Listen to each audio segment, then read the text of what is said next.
Yep. Okay, good morning, everybody. I'm Richard Furlong, PROBUS Global. Thank you for joining us. We have members today, obviously, from around the world, Australia, right through to South Africa. We did have invitations to India. I'm not sure if they joined us or not, or will later. But today, it's our official PROBUS Day around the globe. So welcome, everybody. There's a few logistics we should go through. Steve, if you could put up the logistical. A couple of reminders as we go through the meeting. Please keep your audio muted at all times. If you have an issue, this meeting is recorded, so if you have an issue with having your ID or your picture up, you can blank out your video. And when we go to the Q&A section later, during the meeting, you can pose questions on the chat option. Certainly, as we go through it, a no-no is do not share your screen. And please, because if you're visible and you move around, that will be a little bit of a distraction. So once again, stop your video.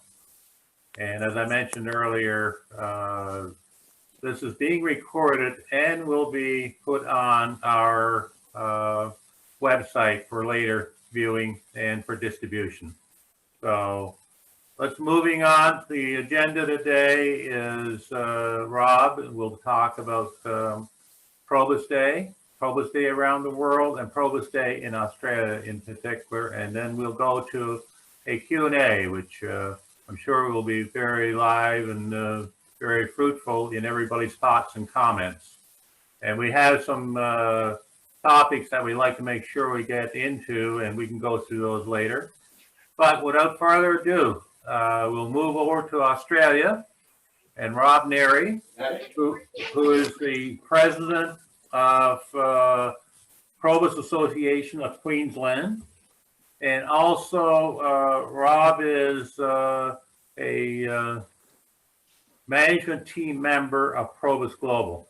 Very involved individual, and thank you very much for doing this, Rob. So, Rob, you're on. Thank you. I followed the instructions and actually muted myself right there. Well, welcome all. I wanted to give a little bit of a history today about the PROBUS Day and how it came about. In fact, I remember sitting in a management meeting for the PROBUS Association back in 2017 when Judith Mastrasi actually made the suggestion to the president at the time that perhaps we should have a special day for PROBUS clubs and that something should be done. Unfortunately, at that stage, that particular president had an agenda of her own that meant that it didn't actually happen. And so it was something that was always in the background. And fortunately, when Judith joined the PROBUS South Pacific team, she was able to talk with Silvana and the team down there and actually convince them of the merit of it. And so last year, 2020, the PROBUS South Pacific team actually encouraged all the clubs to use October 1, which is the United Nations Day of the Older Person, and to celebrate that as PROBUS Day. So what I have for you this evening, this morning, this afternoon, wherever you are, is just a little run through of what's been happening. I sent an email out to my 145 clubs about a week ago saying, I know that you're all doing something. Can you let me know what you're doing? So some of them have sent me back an indication of what they're actually doing. But I thought we'd start with just a few things that have been happening. And I thought I'd share my screen, right, for doing that. So I have a little PowerPoint presentation. It's only 11 slides or so, but many of the photos actually came in this evening. And in fact, I was glad that we weren't starting too early because I was still building the PowerPoint presentation, as Steve knows, because he's had two tonight, haven't you, Steve? All right. So if I go, just bear with me for a moment. I need to share my screen. So we'll share the sound with it, and we'll just run this for the moment. So now I'm very pleased that Silvana has joined with us, because Silvana's team put the graphic that you see behind there together. And it's a really wonderful graphic. If you notice through the word PROBUS, there are people of the world that are there. So in Queensland, what happened was I asked a number of the clubs to let me know what you're doing for PROBUS month or PROBUS Day. And so our Metro West PROBUS clubs were having something on today. That was actually having today. And they even sent me some photos of that. So they were having a picnic, and they'd invited some 7 clubs in that area. Over on this side, we've got PROBUS Day Picnic, and this was on the west side of Brisbane, and these were on the north side of Brisbane. They were having it. And also today, the PROBUS flag was flying in Toowoomba over the council area called the Village Green area. So they actually had the PROBUS flag showing. We'll have a better shot of that. For PROBUS Day, for PROBUS month, actually Silvana's group produced some really worthwhile creative pieces. So we had a thing come out saying celebration ideas that came out. On this side, there was an invitation that was sent out to the clubs to say, you could send this out to members or get members to send it to their friends and actually invite them along to the club to spend something. So these are 2 really good little bits of creative material that would be useful for clubs, and I'm quite sure that Silvana won't mind sharing them, right, in terms of if people around the place wanted to use them. The other thing which they did do, which I thought was really, really lovely, was they produced a special certificate, which was to say, we'd like to thank you for your dedication and enthusiasm and support for PROBUS. And this could be awarded to any member of a PROBUS club. So I felt that that was a really nice gesture that clubs could do, and a great bit of art and creative produced by PROBUS South Pacific. So thank you to that group for doing it. So here we've got a sample of some of the things that happened. We had one of our North Queensland clubs, they shot this down to, they had a picnic today. It was actually sunny up there, right? So that was working well. There's a number of the PROBUS clubs in Toowoomba that are having a luncheon day. And so what happens is, this is the area that was set up for the luncheon that's happening actually next week. We went into there and they said, this is how we're going to set that up. This was the picnic, and so there were some photos come back. They had some skill test of throwing things in. They ran a barbecue for the day, ran simple things like quoit games. What they had to do was to throw, I think it was a balloon of water and get it through the hole in this little thing here. But that was Chermside PROBUS Club, that's on the north side of Brisbane, actually put that together. And so there have been similar kinds of activities that have been happening in the clubs, right, to celebrate that. Gympie, which is a small town, along the coast, they actually talked to the council, and these 2 photos were taken tonight and sent in for the presentation. So we can actually see the street lights that were sent. This is the club members, and they actually their photo was taken tonight. And so the council did all of the street lights doing that. So that was a really simple and very easy task, right, for them to do. They get along well with the council, and they're able to convince it. Last year, the council did it for one night.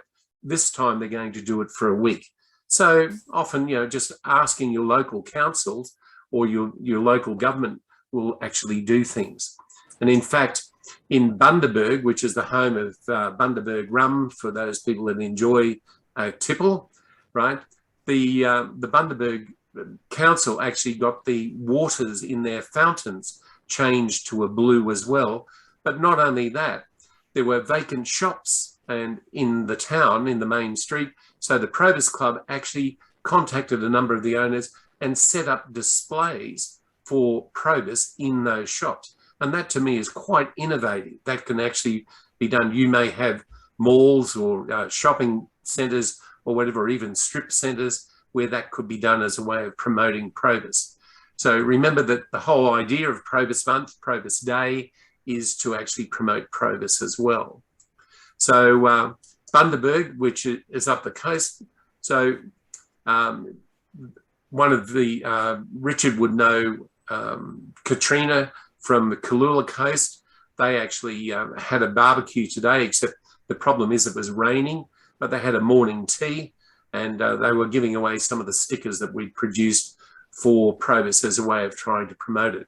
So they had quite a good day, except it was spoiled a bit by the rain that came today. But obviously, tea and scones went down very well with their people, and Katrina said to me there was the most enjoyable day except for the rain. One of the other clubs, those Metro West clubs, were actually putting on a day at a football club, and these were some of the PROBUS members, and some of the acts were there. I wasn't sent any, by the way, with men in them, so I'm not being sexist. These were the 3 photos that I was sent. So they actually entertained themselves and obviously had a great day, right? Celebrating PROBUS Day and whatever. And there was something like about 7 clubs that were at that. So they'd put something together. One of the clubs had done a little bit of work, talked with the other clubs, and then they did their own entertainment for the day. Here we have Toowoomba, and we can see the flags flying. This is a bit of a close-up for that. But also tonight, on one of the bridges through the town, they actually changed the lights to PROBUS blue. So that was one of the landmarks, and that brings us to some of the things. And Steve, you might want to get that presentation ready for the New Zealand ones in a minute, and I'll switch to you. But here's Toowoomba. This bridge leads, it's a new diversion. That's the Toowoomba railway station in the back. And so what happens is that's showing tonight in PROBUS blue, and the flag will fly for the next week, I believe, over the council property. So there is a PROBUS flag. And one of the things that PROBUS South Pacific has been able to organise, and particularly Judith talking to the Brisbane City Council, and they actually control the lighting up of major structures. And so here we have the Story Bridge, which is a major bridge in Brisbane, and also the new Victoria Bridge. And they are actually coming up later this month. They'll actually be switched on with the actual PROBUS blue and gold colours. So here's a photo of them in those kind of colours. And there are other structures that they've actually done, other landmarks that have been put together, not just in Queensland, in other places. So this could be done in your provinces, you know, as an idea of getting people to actually, you know, to talk about it. You can get a little bit of PR in terms of TV stations and radio stations there about that. So just before I switch to Steve and that thing that has come in from New Zealand, here's a list in terms of by the states around Australia and also New Zealand about the things that they're going to do in terms of lighting up landmarks. And that might be something that you could do, because despite the lockdowns and the restrictions, right, governments will support that. This whole process of getting a lot of government support, both at local government level, state government level, and federal level, started last year when many of the organisations, I know PROBUS South Pacific wrote off to all of the federal members of Parliament, encouraging them and writing them, telling them a story about PROBUS and what it was offering to the seniors and in the community. I wrote off to all of the state parliamentarians, that's equivalent to your provincial government. And then also I wrote off to all of the local councils, talking to them about PROBUS Month or PROBUS Day last year. And then this year, the PROBUS South Pacific wrote off to all of those levels of government, speaking about PROBUS Month. And in fact, one of the things that Silvana didn't tell you is that through all of their efforts last year, right, in writing to all of those levels of government, the Seniors Week, which traditionally was in August, in the second or the third week in August, was actually changed in a number of states, including Queensland, from August to October to line up with PROBUS Month, and also the celebration of PROBUS Day. And that's quite an achievement. as you can imagine, to get all those levels of government, right, to be prepared to actually make the switch. So that was really good. So one of the things that I'm going to challenge, what's happening where you are to celebrate PROBUS Day or PROBUS Month. And perhaps, Steve, if I can hand back to you, if I'll stop sharing, maybe you've got those photos from New Zealand that you could show. Yeah.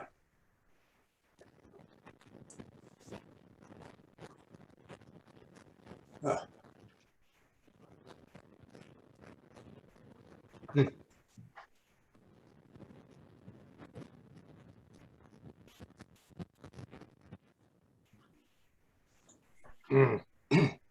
Sorry about How are that. we going?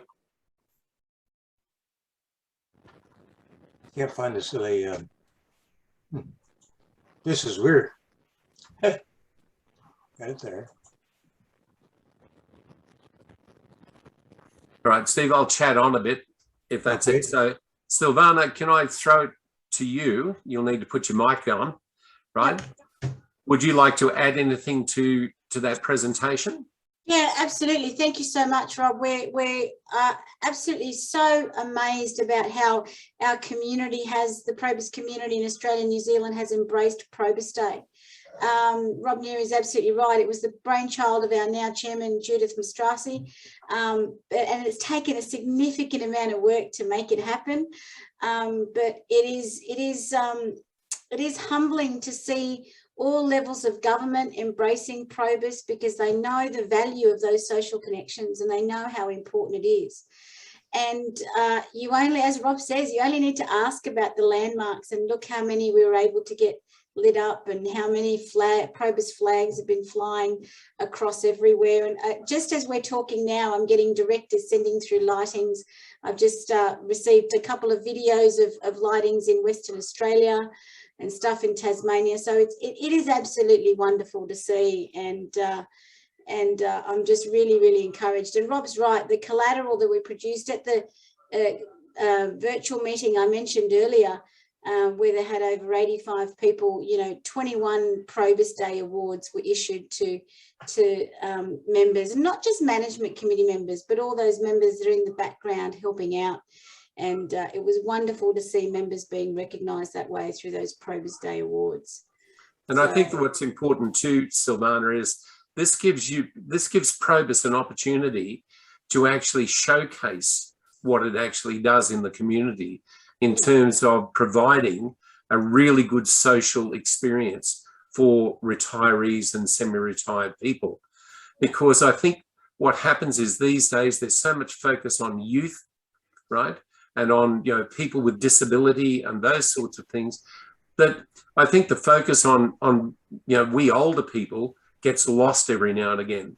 And if we're not going to do it, there's other groups aren't going to do it. I think PROBUS can actually take the lead in this, right, in terms of actually bringing a spotlight, at least for a month or at least a day or a week or whatever you can do in your area, right, for seniors, just to say we're here, because, I mean, we are a large portion of all electorates now.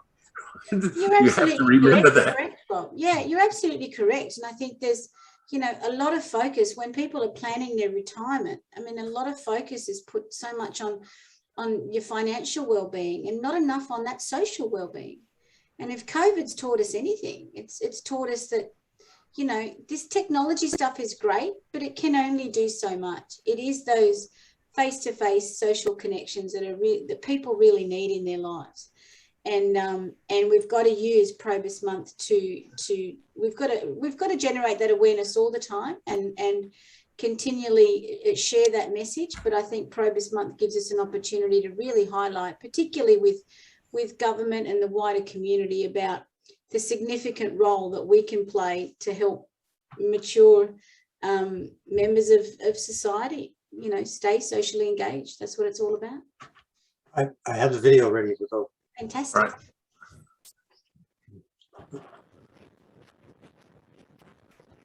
Right. Thought I did.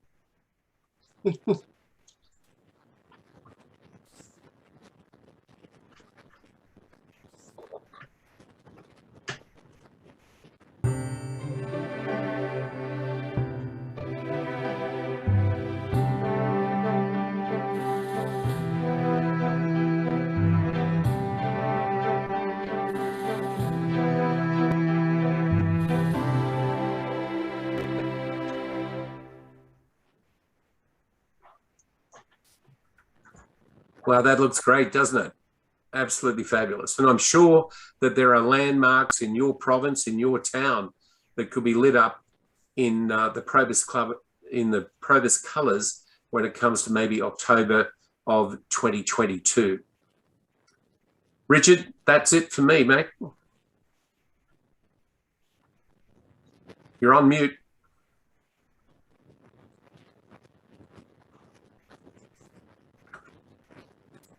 I'll take any questions.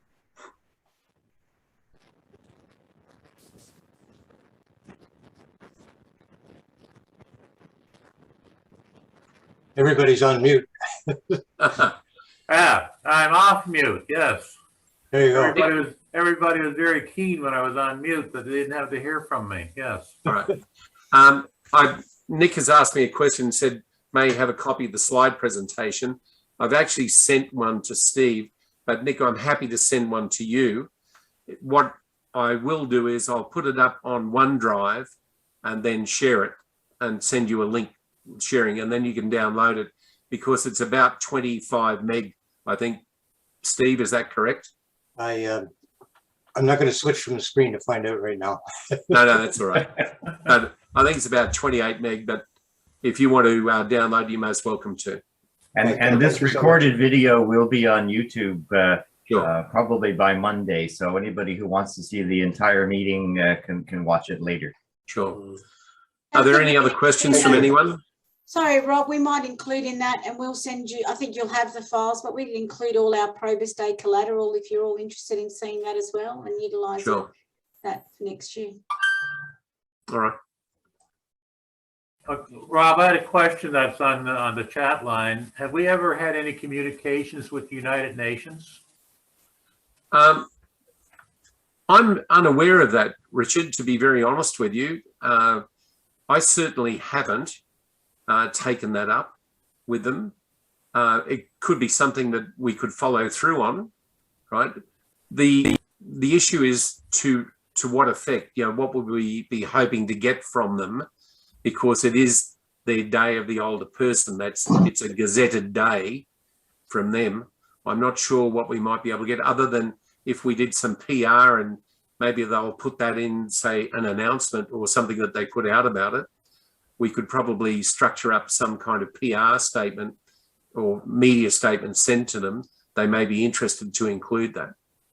Correct.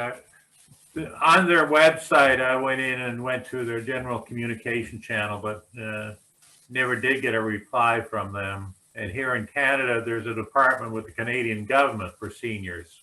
All right. And I sent them a communication about a week ago, but never did get any reply. So I think that's something to follow up for in the future. Yes. And I think the strategy that was followed here, remember last year, we're talking about 2020, PROBUS South Pacific. So in this case, it'll be probably Bob's, remit here, was to write to all of the federal members of parliament, to let them know, now you've got an election that's on, having just been or wherever, and what happens is people are probably looking for ways to curry favour. But maybe what happens is if you were to, from PROBUS Canada, to write to the federal parliamentarians, and then perhaps your directors maybe could have a standard letter that they could send off to the provincial government to promote PROBUS to the provincial governments. And I'm unaware about sort of local city governments, but in most cities we'll have some kind of local government there that could actually, I found that the best idea was to try to find who was the community liaison person there. And when I wrote off to all the councils, I actually sought the name of the community liaison person and then actually directed a letter and emails back to that person, encouraging them to think about that. But I must admit that PSPL had done quite a number of media statements. They'd actually prepared media statements, which I could then use in those letters going out. And I'm quite sure if you were to ask Silvana very, very nicely, she might be prepared to make those available. But It was made a lot easier by having some of those. Now, you know, even if Bob had those as president of PROBUS Canada and then said, well, we'll, you know, make them Canadian, you know, we'll use Canadian language to them and whatever, then what happens is you can adapt them and then that gives you something to do it. This year it was much better because PSPL actually undertook to do that to all those levels of government. And that meant that there was one voice speaking for PROBUS in Australia.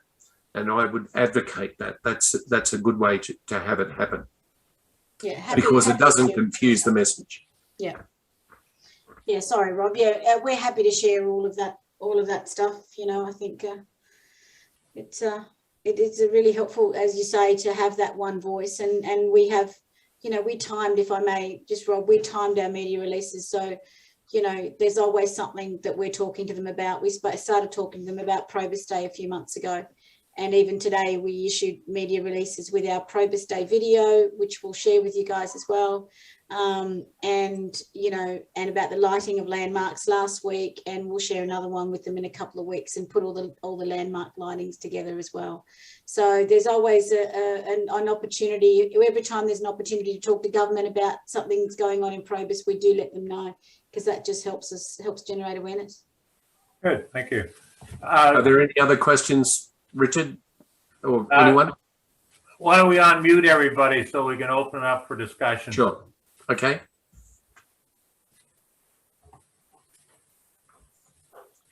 Okay, somebody's. So Brenda? Yeah. You'll have to, Somebody say something. That was all right.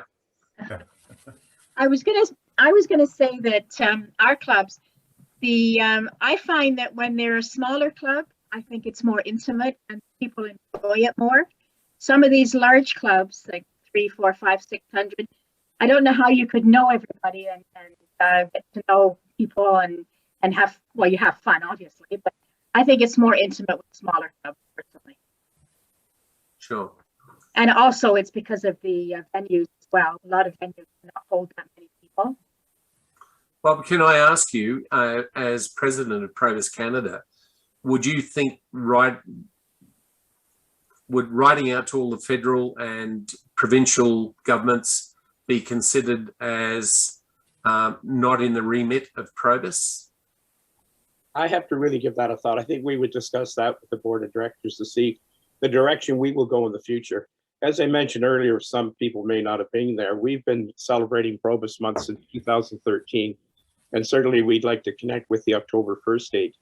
But what traditionally has been happening is it's a reflection on PROBUS for clubs individually. We've had it in March, we've done it to April. I mentioned earlier, many people leave Canada as seniors during the winter months and some during the summer. So it gives us an opportunity to reflect.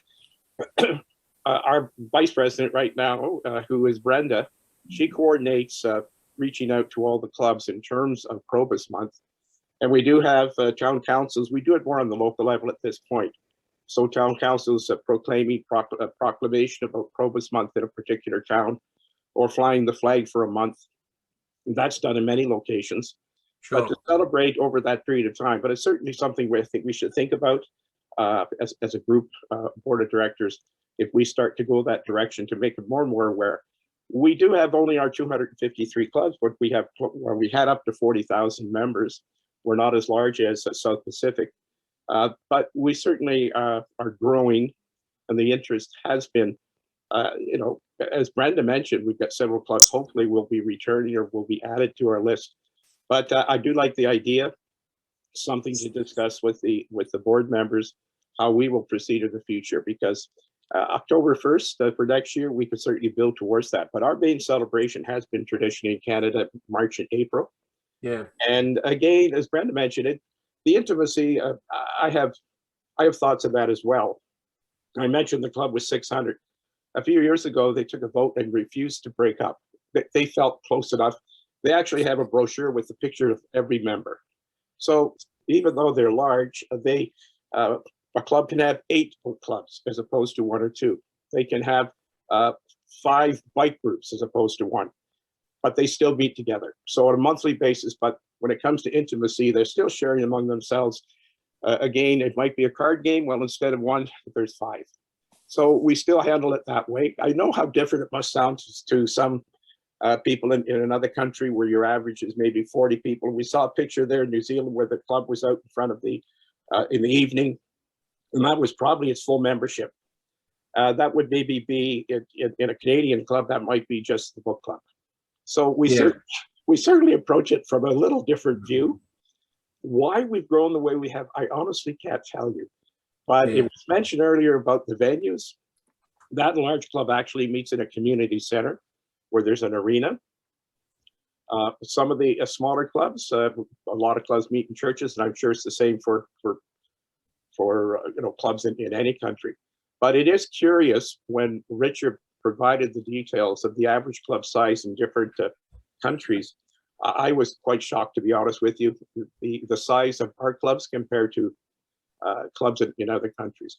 But I do appreciate the idea of going forward and perhaps looking at contacting the way we do it here, both provincially with a member of parliament, provincial parliament, and the federal parliament. I do think it's something we should look into. So thanks. Can I just add though, let's call spades shovels here. Okay. The purpose of having a PROBUS month or a PROBUS day, right, is really to promote PROBUS. Oh, it is. Right? Because we all have aging clubs. Mm-hmm. You know, many of our clubs still have the same problem that they're not getting youthful members coming into it. And the common thing is, well, I've never heard of PROBUS. What's PROBUS? Exactly. So really, let's call it for what it is. This is an opportunity really for you to broadcast PROBUS loud and clear into the communities. So it is an opportunity, large clubs, small clubs, that doesn't really matter, right? But it is an opportunity that you can use to really trumpet PROBUS as a seniors club, to look after the seniors in the area. So Nick, what would, in your place, in South Africa, could you use something like a PROBUS month? Yes, absolutely. There's just so much to take on board here. Our socioeconomic situation here is very different to North America, Canada, New Zealand, Australia. First of all, you talk about getting cooperation from municipalities to light up street lights and so on. Well, I mean, here, first of all, the municipalities have got absolutely no money whatsoever because they're all bankrupt. And secondly, what money they do have available goes towards trying to support and provide basic services to disadvantaged communities. So we haven't tackled anything like that yet, but I'm quite excited about what I've seen so far, and that's why I requested the presentation, because one of the things I'm planning on doing in November is having, for our area in the Western Cape, which is 26 clubs, a seminar for all the presidents. We're going to come together for a day.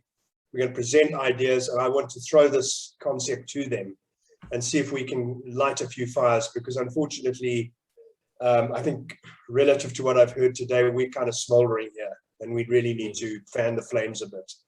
So yeah, there's quite a long way to go. So I'd be most grateful for these sort of materials. I mean, that video clip of the Auckland Tower is amazing.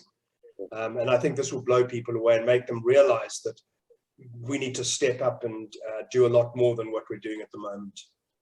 Gautier, could I ask you, in Belgium, right, do you do a similar thing? Do you have like a PROBUS focus? No, it's non-existent as such. There is occasionally at the occasion of a national day or a regional day, we connect to the government, generally to the local government of the town where it's being held. And either, for instance, we invite a governor of a province or a burgomaster, and in that sense, we're known, we're being linked, but it's not systematic. So for instance, is there an opportunity to maybe do it for the entire country? Well, we organize a national day in theory. We used to do it every year. Now we're down to a national day every 2 years. And the in-between year, we organize in the 6 areas. Each area organizes a regional day. So at those opportunities, I think in one area better than in another, we can focus the attention of government or city government. All right. Robert, can I ask, Robert's from Wales. Rob, are you with me? You need to unmute yourself, Rob. Hello. Yeah. Yeah, we're a small fry, really. I've been listening quite intently to the things about lighting up things, and that's good. I am a little bit concerned the promotion of PROBUS in the towns or cities, or whatever, to do what? You know, if you get people that are interested in PROBUS and the thing, how do we harness their interest? Yeah. Well, the problem, I guess, Rob, is that in Wales and in UK, there is no central body to actually do it. So that becomes difficult. Whereas in Canada, South Africa, Belgium, there's actually a central body that can actually begin to focus and say, well, we could start a club in that area, or if there's that kind of interest. So for us, it's a lot easier than probably anywhere else in the UK. And I'd probably ask Stan, because I noticed Stan's there from Scotland, and the answer would probably be the same. What do you do? The thing that we find too is that when we look at the stats from the UK, which is where it came from, the majority of your clubs are single-sex male clubs. Yep. Very few of them are combined, you know, men and women type clubs. Whereas in Australia, the majority of our clubs are combined clubs rather than single-sex clubs. And of course, we have Silvana and PSPL. So if people ring up and say, I want to join a PROBUS club or whatever, then if there's enough demand, they can say, well, we need to start one in that area, and they can actually begin the machinery to do that. That's fantastic. And yes, we are definitely missing that, and I'm sure Stan will confirm that. We are, you know, PROBUS, as far as I'm concerned, is a completely autonomous body in each club, and you know, the idea of you having a central organization like Silvana does is wonderful news, and I wish we could do that over here in the UK. Well, I mean, as one of our people described it, we're probably fortunate to have an umbrella, and I'm sure if Nick's clubs, or his 26 clubs, realise the value of his being an umbrella over the top of them, right, to actually be able to provide that information. And I'm quite sure Bob gets a little bit of flack every now and again, you know, about, you know, PROBUS Canada and, you know, taking all this money from us, etc. But what they don't realise is the service that actually is given to them. And you probably don't know, you know, what they say, you don't know what you miss until you don't have it. And that's probably the issue too.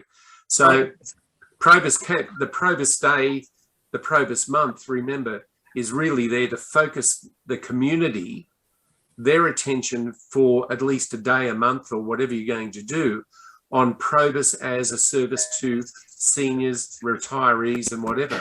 It gives you an opportunity, right, to then say to your clubs, we're going to use this as a marketing opportunity. We've got a day a month that we know that we can lead up to.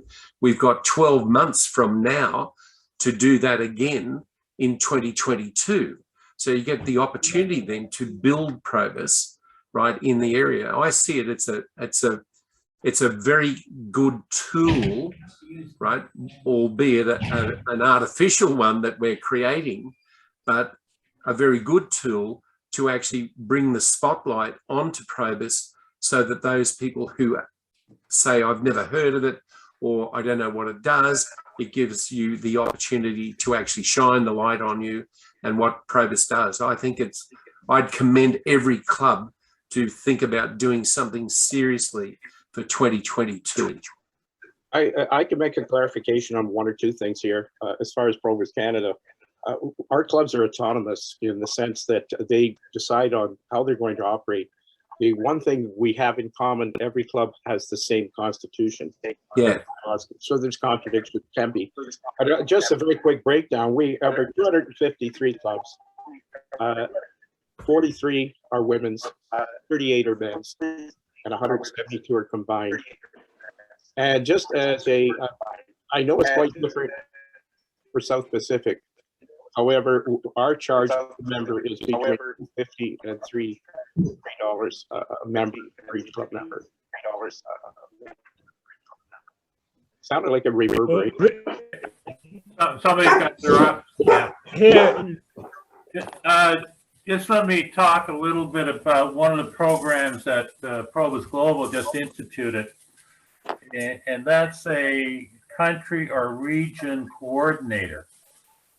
We have 3 countries on board at this particular point, but for the UK, Scotland, Wales, Britain, or wherever, our program is to set up a communication channel for those clubs, and hopefully with the PROBUS Global incentive to have clubs starting to communicate, maybe there will be a little bit of structure coming down the road.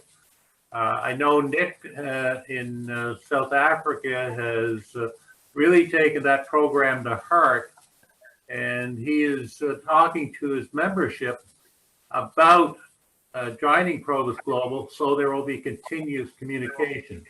Here in Canada, Marlene Pierce, who's a member of the PROBUS Canada board, has agreed to take on the coordinator role for Canada, and we had our first meeting. She had our first meeting on September the 14th. Marlene, maybe you want to talk a little bit about the program and where you are. Okay, thank you. Good morning, everyone. Well, afternoon or evening. Actually, I am from Moncton, New Brunswick, Canada, which is on the east coast of Canada on the Atlantic Ocean. And I belong to 2 clubs, Women's Club in Moncton, which has 350 members. And I belong to a combined club in Shediac, New Brunswick, and that has about 120 people. And that Shediac club is right on the ocean, and they are known as the lobster capital of the world. So I was invited to join the management team of PROBUS Global to be the Canadian coordinator. And so PROBUS Global is recruiting members to act as regional coordinators for the clubs in their countries. And as Richard said, the goal is to increase communication within their country and to have this activity coordinated on a global basis through PROBUS Global. And members from Ireland and South Africa and Canada, which is myself, have already committed to this position. And Richard said we did have our first coordinator meeting, and it was held September the 14th, and we recorded it, and it is available on the website if you'd like to see it. So if you have an interest in submitting your name as a coordinator for your country, just get in touch with myself or Richard, and we'll certainly be happy to speak with you. And I think this is a start in the right direction for bringing your clubs together, especially in the UK, if you're trying to form something that brings more clubs together, but keeps them autonomous. Thanks. Thank you, Marlene. Yeah, the great thing about this is the communication. And as we're doing today, it gives these clubs an opportunity to learn from each other. And, you know, all these clubs tend to be an island. And if we can get them starting to communicate and understand, you know, what is happening in their regions and their areas, it'll just enhance what we're talking about. And really, we talk about coordinator role, but really it's a marketing program. It's how do we get to more members? How do we get them involved? And how do they talk to their neighbors? So it's a new program. So we're looking for people to jump on board, help us out. If you don't have the time yourself, please look around you. And there's other people that are involved in PROBUS, and I'm sure would like to contribute in to grow the PROBUS world. One of the parts that we're communication once again. Getting people involved.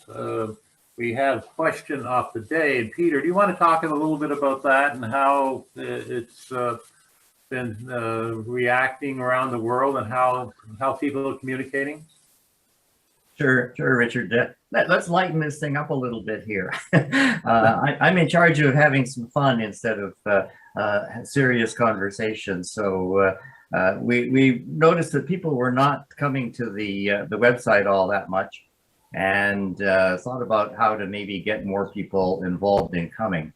So I think I've shared my screen now. And before I go on to the question, there are two important buttons here. If you're at this meeting or watching the YouTube video and you're not a member, come and click this button and join, because it's really very simple to do. Very short questionnaire to answer. And if you are a member of PROBUS Global and you come to the website, click this button to invite a friend, because I'm sure you know somebody else who would like to be here.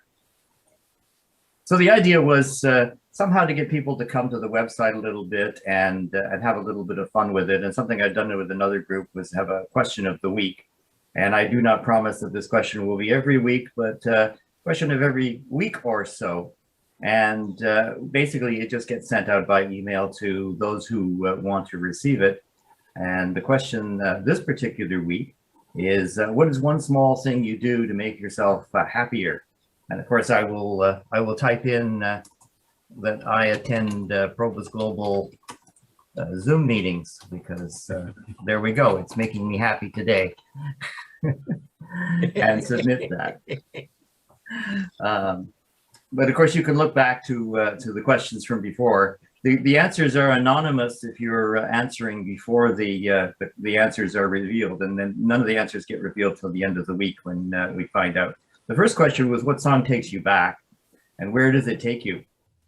And so the answers are in now, and I have to blame somebody here who put this Runaway song by Del Shannon up, because it's been my earworm now for over a month, and I can't seem to get rid of it. It's that intro, I think. It just captures me. But if you want to listen to everything that was answered as a suggested song, I created a playlist, and by clicking on one link, which makes for some good background music for dinner. Interesting responses, some that you might expect. A lot of Elvis and songs from different years. The one I couldn't figure out, trying to find it now. Oh, Take Me Back to Dear Old Blighty. That was a bit strange. And Wuthering Heights was a bit strange. And the pub with no beer. I don't know. It seems like the Australians all seem to remember the pub with no beer. That must be a Belgian one. We have a Belgian one. Okay, well, at any rate, it's quite enjoyable. And of course, now you can type your comments in or add your own references later on. The next question was, what's your favorite comfort food? And some Canadian is going to have to explain why mac and cheese is a comfort food, but that seemed to work for some people.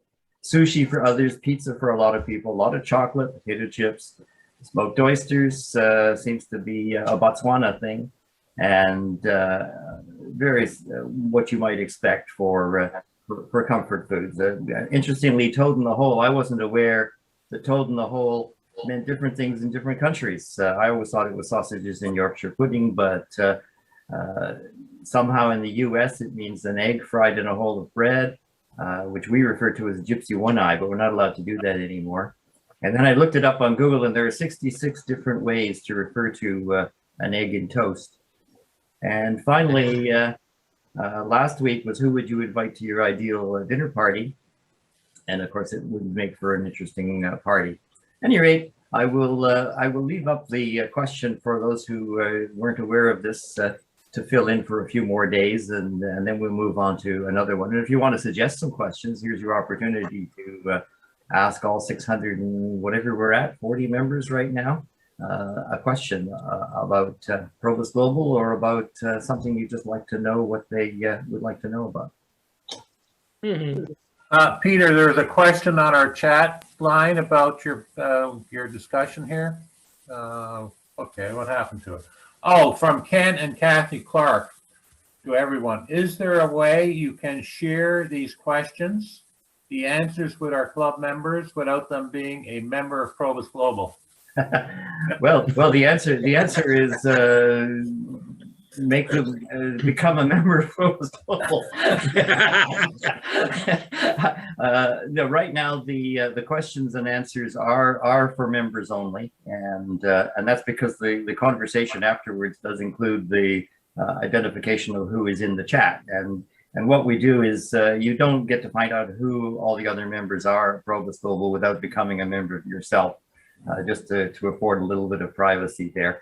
On the other hand, I'm not going to worry about copyright. If you're a member and you want to go and cut and paste all of those questions and answers and send them to your club, nobody's going to be unhappy about it, and we'll be quite happy to share. And just be sure you tell them where they came from PROBUS Global, so they can come back. As for tabulating the results there, Dennis, I think about that. But when I get a 25 or 27-hour day, I might see if I can do some of that. But yes, when it gets to be something I'm curious about, I'll do that. And since the answers are all there, anybody who feels like it could certainly go and do that for me and fill it into the chat below. Are there any other questions? I guess not on your question of the week. One other of the communications programs that we're working on for PROBUS Global is developing a armchair travel coordinator. We are at our program is. We'd have different areas of the world given a period of time, maybe over 30 days, so people can come in and learn a little bit more about the area. We are very thankful we have a volunteer to start the program off, and that's going to be Wales. And Robert Scott has said yes, he would like to be part of the program. He's got a very good friend, Rufus, I think, right, Robert Rufus? And he is a true blue Welshman, and they are ready to go once we get the program set up, that anybody in PROBUS Global that wants to learn a little bit more about Wales and the opportunities of being there and their culture and so on and so forth, that'll be on our website. Where we are right now, we got to figure out the logistics of doing this so that we can put it up on our website and get Robert up and running. So that'll be coming very soon to your PROBUS Global around the world. So as soon as I mentioned, as soon as the logistics and we'll figure out how we're going to do it, it'll be in the next week or so. We'll have that up and running. Richard, one of the ways that it works with U3A is that they get somebody to do a presentation about a trip that they've done, and then others share if they've been to the same location. And that can be done, again, I would think online, by inviting some people to actually do a presentation. So, for example, about Wales, Robert may be able to get some people, PROBUS members in Wales, to put together or to join him in a Zoom meeting about Wales, and then invite people who've travelled to Wales in the past. We can't all travel at the minute, but to maybe put in some comments about their travel to Wales. Yeah. As Rob is saying, it's a concept we're working on. Certainly we have the interest level. It's just a matter now of just facilitating it and getting it up and running. Any other thoughts or questions? Interestingly, Mike Pallas from London, you mentioned clearly earlier that there are a lot of PROBUS groups in the UK. I mean, I vaguely know about all of them, and I've copied information about this to a couple of clubs. But I think the reality is the UK is just very insular. Ours is a male-only club. We've had a couple of votes on whether women should be let in, and the conclusion has always been no, because it's an old boys' lunch club, and that's what we want to stay. However, the numbers are dropping right off. We're getting smaller. The options for us are clearly to merge with other clubs, or they are to let women in, which would expand it. Because of our age group and our generation, there are a lot more women around than there are men, and also women join things. Men tend to not join things unless there's a real reason, i.e. their football club or their woodwork club or something. Whereas an old boys lunch club, a bit more iffy. My wife belongs to quite a few things and goes to quite a few things. I could go to them, but there's no point in me going. I want to do separate things to her and vice versa. Otherwise, what are we going to talk about? So, you know, there's all of this. We could put a UK coordinator together, but I would question, other than potentially getting new members, what it would actually do. Because we're all autonomous. We all think we've got best practice. We all think we're doing the best trips. We all think we're having the best speakers. It's very difficult to share things unless you have a real need. Now, you guys aboard Canada, I can't believe a meeting with 300 people. Seems almost uncontrollable. You know, how does anybody say anything? If you give everybody a minute to speak, you've got a 5-hour meeting. I mean, it's compared with our 20 or so, it's a completely different scene, and it's given me a lot of thought, but I don't know really how we at Enfield would build on it. Richard, if I could ask your indulgence, I need to go. If it's of any interest, I mean, this is David Bradshaw from Banstead PROBUS in North Surrey in England. We have an annual, or sorry, biannual forum of around about 10 or 12 of the PROBUS clubs, where we actually exchange notes about speakers and activities. But Mike's absolutely right. The numbers are declining, and I think an increasing number of PROBUS clubs are actually now admitting women simply to stay in existence. I'm aware of at least one in my area that's had to do that. Yeah, it's Nick here. I have to echo this, David and Mike. We are in exactly the same situation in South Africa. Exactly the same.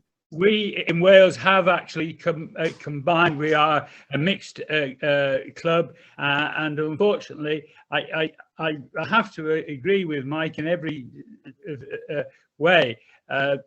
Some of the clubs near to me have reduced in numbers that much that they've folded, and we've been fortunate to fill a couple of pieces of a few.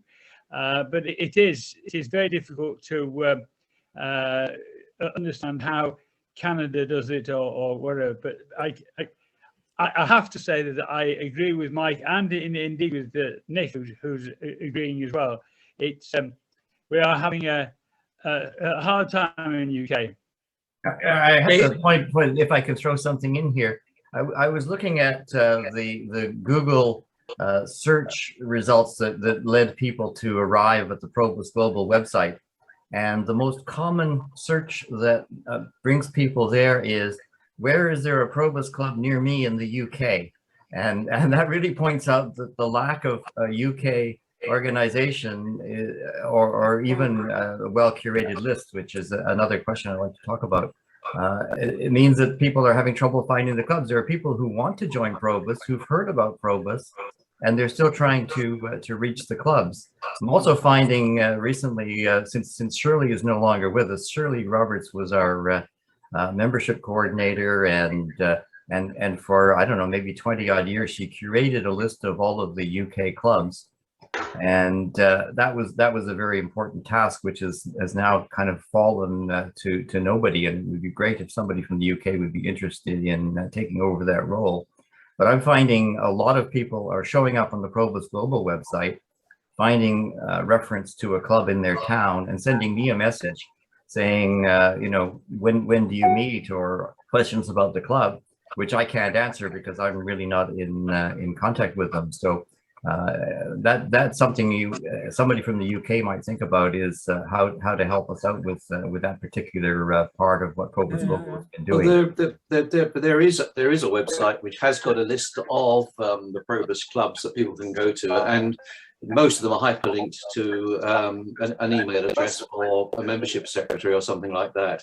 So yeah, it does exist, but I do agree with you. We're not very good at promoting PROBUS as an organization.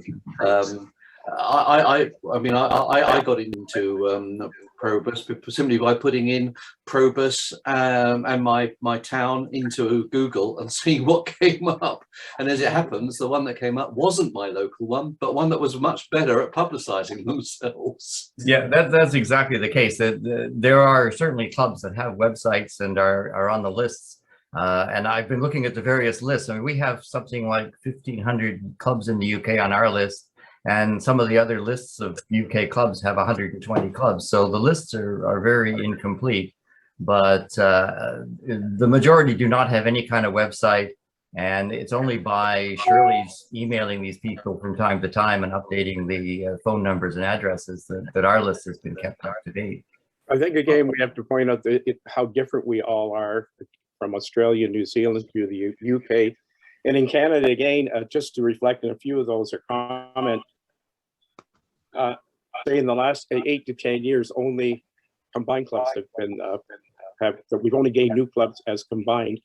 We've had several of the older clubs they're giving up their charter, mainly for the same reason they all experience recruitment to management teams. You can have 300 members, and funny, nobody wants to be the VP and the P in the past. And that seems to be the biggest challenge for so many of our clubs. And when it comes to 1,500 clubs, it's just hard to imagine. When we have 253, they're all on our website, and anybody can search a map through any part of Canada. Curiously enough, we do have, PROBUS Canada has one club in the state of Maine in the United States. And that's because Rotary crossed borders. So we do have one club that's part of Atlantic Canada, and that club is still part of PROBUS Canada. But just to, again, our biggest problem seems to be recruitment to management committee. And in order to reach out to people, as was said earlier, the whole purpose of the celebration, Australia, that in New Zealand, what an incredible day that was. I mean, I'm so impressed with the presentation, is the promotion. And I personally only belonged to PROBUS when I moved to a town called Collingwood in Ontario. I lived in Brampton, Ontario. They had 7 clubs there. I never even knew it existed. And all around me were people that were retired. I had no idea. I moved here, just happened to meet someone who was a member because they were like me, a retired teacher. It's still the problem is communication, getting that out, promotion. How do we do it? It's just, that seems to be the challenge. It's amazing. And yet once somebody hears about it and joins us, they are so grateful. But that seems to be, how do we sell it? How do we promote it? How do we get more and more people aware? And it seems to be such a simple thing, but it's such a challenging thing. And I hear it from everybody here. Yes, go ahead. But question, when people ask to join after such a get to know event, do you always accept them as members? Our biggest challenge right now is creating new clubs because so many clubs do not want a wait list. When you have 300 members, they don't want 320. And I mentioned earlier, I'm in a town of 22,000. There are 10 PROBUS clubs here. I have a wait list of people who can't get on a wait list to form an 11th club. We actually have my challenge for my own particular district isn't, it seems to be, we need more clubs, but I would like to say yes, if somebody would like to join, but I have actually a file behind me with a list of people who live in my town because none of the clubs right now are taking new members. So that's how sad it is. I might have to create an 11th club where I live here. That's a good problem to have, Bob. Need to create an 11th club. Yeah. That's a good problem to have. There are a couple of my women's clubs. Some people wait 2 to 3 years to get into it. Yeah. Send them to London. We also said, well, why can't you give all these lists until we form either a new club or a club that doesn't have the 300, has 180. They're now up to 220.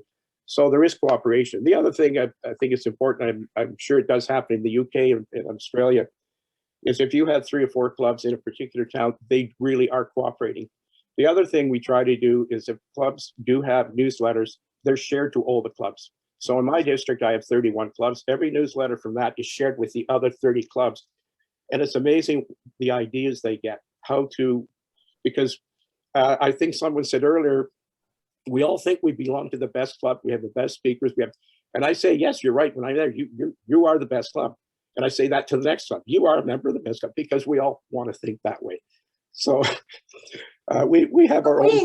We encourage that, if I may, Bob. We encourage that actively. We have a recruitment strategy or a membership strategy that we've been working with clubs for a number of years now, where we encourage clubs to meet in clusters in their local area, and they share activities, speakers for some of those clubs that are reducing in size. You know, they find it difficult to fill a bus or fill an activity. Exactly. And so they're sharing all of that stuff, and that brings vibrancy to the club, because we want them. Some clubs are more successful than others in recruitment strategies or in leadership, and so if they share and pool their successes and their challenges with us providing some guidance as well, you know, we find that helps them. But it is getting a little bit late now, so I would like to say goodbye to everybody. I want to thank you so much for embracing PROBUS Day as well, and for sharing all of that information. And I look forward to seeing the rest of the recording when I get a chance. But happy PROBUS Day to everybody, and it was lovely to see you all again. Thank you. Thank you so much. Bye. Bye, Brenda. Bye. Could I just jump in here with a question? I think this is a worldwide organization, U3A, which seems to be a lot more vibrant, a lot more active in South Africa than PROBUS has been. So we always get asked the question, well, you know, I'm a member of U3A. What does PROBUS offer me over and above U3A? And what is U3A? Yeah. What is U3A? Okay, maybe University this is of the Third Age. right. And I don't know whether it's just a South African organization or whether it's global. Global. Certainly in the UK, it's a very vibrant organization. Yes. But it tends to operate in small groups focused on particular topics like military history and photography, chess, and things like that. So it's more of a cluster of small groups that actually sort of from a particular area, unlike PROBUS. I think one of the problems that PROBUS may just have is the lack of focus. You know, what is PROBUS all about? I mean, it provides a sort of social need, but one of my thoughts is that when people are newly retired, they probably don't need PROBUS.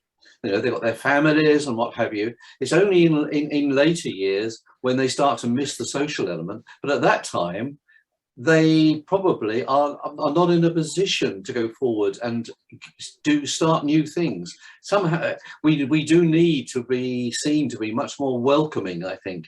You know, I mean, I was intrigued by the comment that about 300 members in a branch. I mean, we have a cap simply because the number of people we can seat in a dining room. Right. So. Yeah, I think we still need some kind of, call it a sizzle sentence or whatever, that sets us apart from something like a U3A.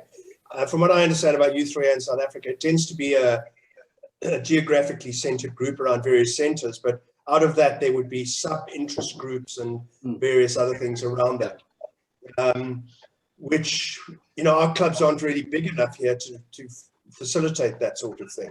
They tend to be typically once a month meeting with lunch and maybe an outing to some place of an interest and maybe a coffee morning. And that's basically the standard that we have in South Africa across the board.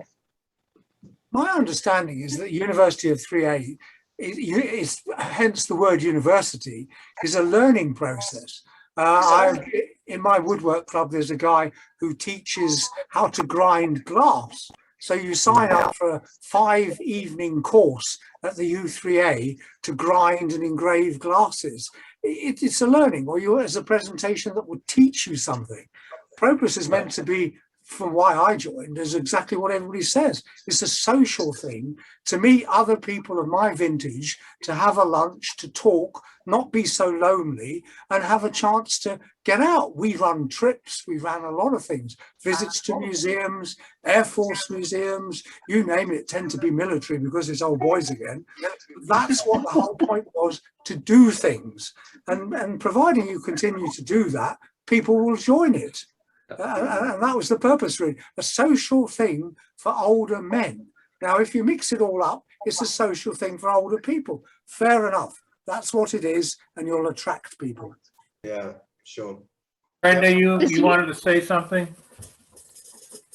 Brenda? Yeah. Does U3A, do they have speakers as well? Yes, very much so. Well, so why don't you try taking a delegate from PROBUS England and going and speaking to their clubs and telling them about PROBUS? We could do that. One of the people, I don't know whether Chris Truan is still on, he is a U3A presenter. And clearly we take every opportunity to try and recruit people. We go to local grammar schools when they have older people's forums. We put stuff up in doctors' waiting rooms. You know, old people go to the doctors a lot. If you're lonely and want to go to PROBUS, you know, prior to COVID, obviously now in the UK, you can't see a doctor. It's another thing, you know, nobody sees a doctor. It's all by phone. So we put notices up, we put notices in the stations so that if people aren't getting on a train, you know, PROBUS tell people about it. We locally at Enfield have tried a lot of things to recruit people, and we do get some, but our members, unfortunately, as I said, we've come down from about 28 when I joined to about 15 now, which is not too good. Oh dear, that's dangerous. You're getting below the critical mass there. Oh, absolutely, yeah. Yeah, can I just say on U3A and presenting to U3A, the demographic of the U3A is 75% of women. And if you're representing a PROBUS group, which is men only, they're not particularly receptive when you go along and say, well, look, 3/4 of you can't come along and 1/4 of you might be able to come along. Yeah, it's not an easy solution, but okay, thanks guys, thank you. It is a challenge, it really is, for everybody. Well, not just the men's club, but even for the combined club. Yeah. And I find that most people that join a PROBUS club come with a friend. All the advertising in the world, it does help a little bit, of course, but it's bringing a friend that makes the person want to join the club and seeing what the club's all about. I mean, if you show it that it's fun for seniors, then they're going to join. I've got 6 of my family have joined already because of me. Well, I twist their arms, but they do enjoy it. Okay, it's really coming down to, it is a social situation, social club, and certainly that's what it's all about. So you know, hearing some of the issues today from around the world, it goes back to that big word, communication. You know, we need to get whether it's for PROBUS Day, PROBUS Month, or getting people involved, it's communication. And as PROBUS Global, that's one of the things we'd like to achieve, so we create more communication, not only within country, but around the world. So we're getting there. This is our 3rd meeting this year from a standpoint of having people from around the world, and we'll continue doing that. And we'll have another follow-up general meeting sometime in the next quarter. And our newsletter will be coming out. I have to talk to Rob a little bit about timing, but please, as we request articles, please get your comments out there. We like to hear some of the comments we heard today. get them out there so we can put them in our newsletter and get them around the world. So if there's no other questions or comments, I guess we can call it a day, or an evening in some cases. Excellent. Dick, if I may just say that one of the things in listening to the various members chatting today, about 50% of our clubs in Canada have less than 125 members. And typically we get about 60 or 65% of our membership out to a meeting.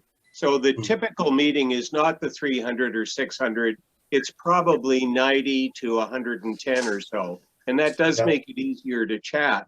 I think one of the things I would like to see from PROBUS Global is hearing more of the successes as we did today with Silvana, and talking about how the new clubs were opening, how they formed them, how they came about. And I think if we find different ways that that's working successfully around the globe, then we can incorporate it in our own countries to move ahead and have more clubs. Thank you, Jamie. That's very good. That's, once again, that big word, communication. Let's get people talking and understanding where we're the format around the world. That's the one thing I picked up on today. We're all so different. So second, been running the service and support centre from each of our homes. You know, there's about 8 of us in the team providing service and support to about 1,700 clubs across both countries. So yeah, we have a lot of fun doing it. Today was a special day. We started the day off with a hybrid meeting with one of our associations in Canberra, and we had about 85 people in that Zoom meeting, because obviously not everybody could attend in person. So, you know, there's been a bit of activity even if we've been in lockdown. So that's been an exciting time for us at the moment. I'm really happy to be with all of you, even though it's a bit late at night. Very happy to. Thank you for joining us. Yeah, no, it's great. Ready, Dick? Nick? Yes, sir. You ready? It's 7:57 on mine, and okay, we'll give you a minute. Well, we'll start you yes then. well, we don't have to play our national anthem or anything like that. So, well, do you want me to ring the bell? Thank you. let's give it 2 more minutes. I got 7:57 on my. Okay. Yeah.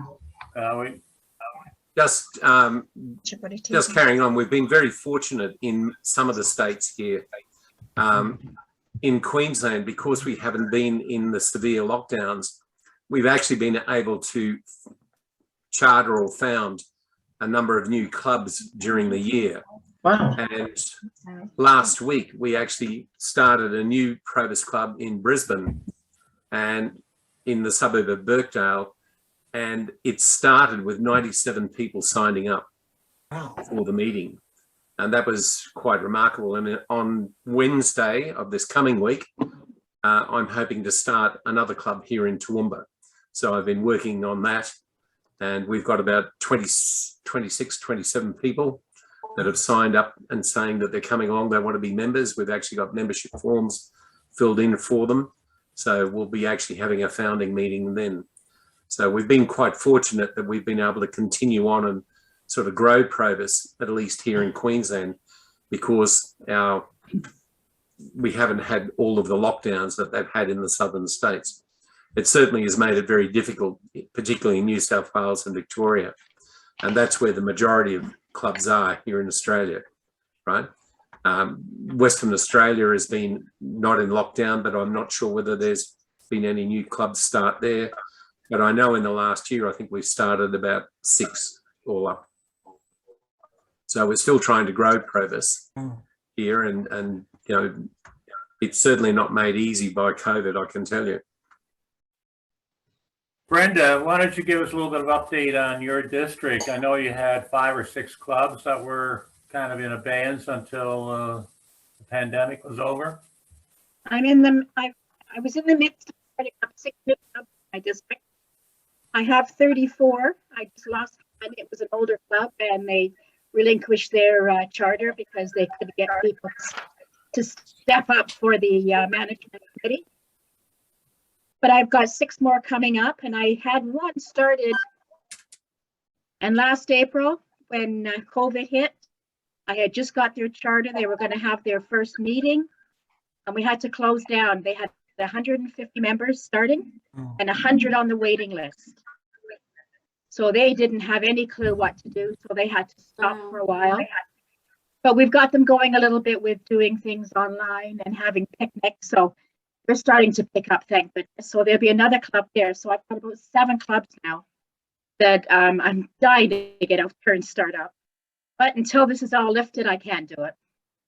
That's a great number of members, Brenda. Does it start with right about 100 members, did it? That's fantastic. Most of my clubs, they're 150 and up. Okay. But there's one in Collingwood that Bob McNair has. He has over 600 people in that club. Yeah. My highest club is 340 people.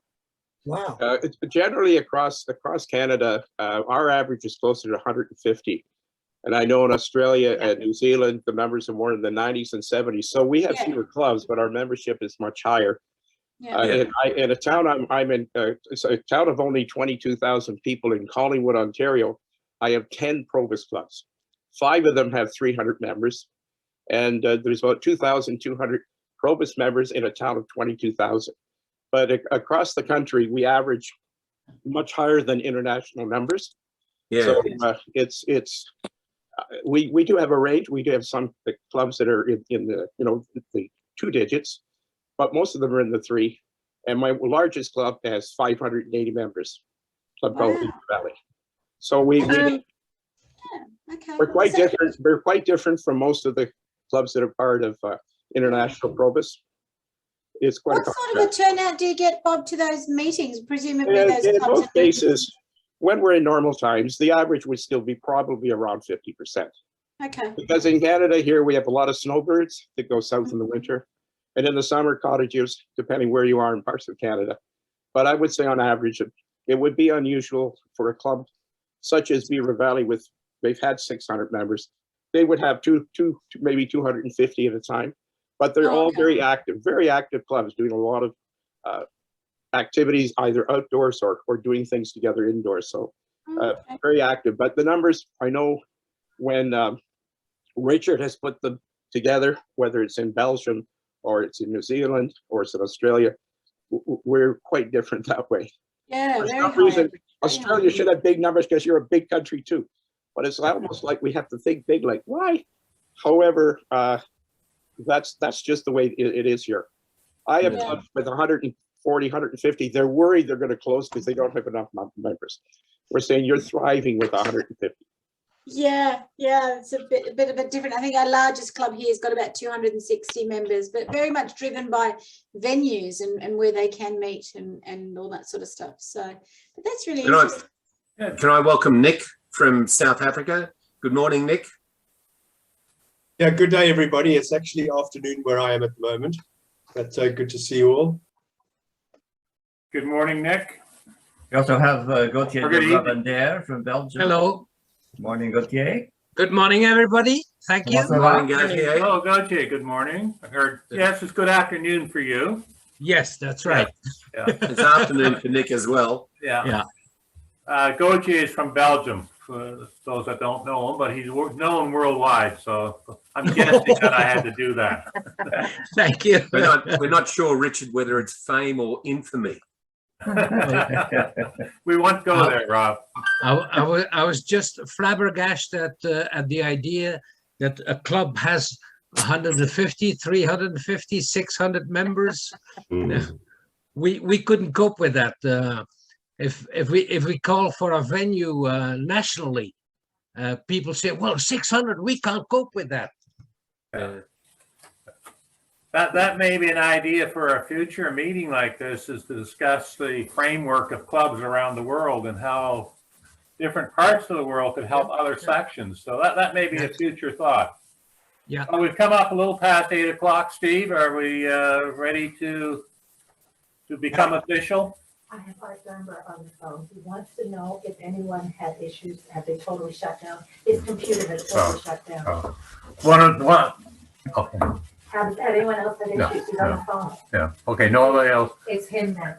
Sorry about that. One of our participants today just called and said he's having trouble getting reconnected. So communications are working, folks. Thank you, Richard. Yeah. Thank you, Richard. Thank you. everybody. Excellent session. Thank you. Wonderful. Very much.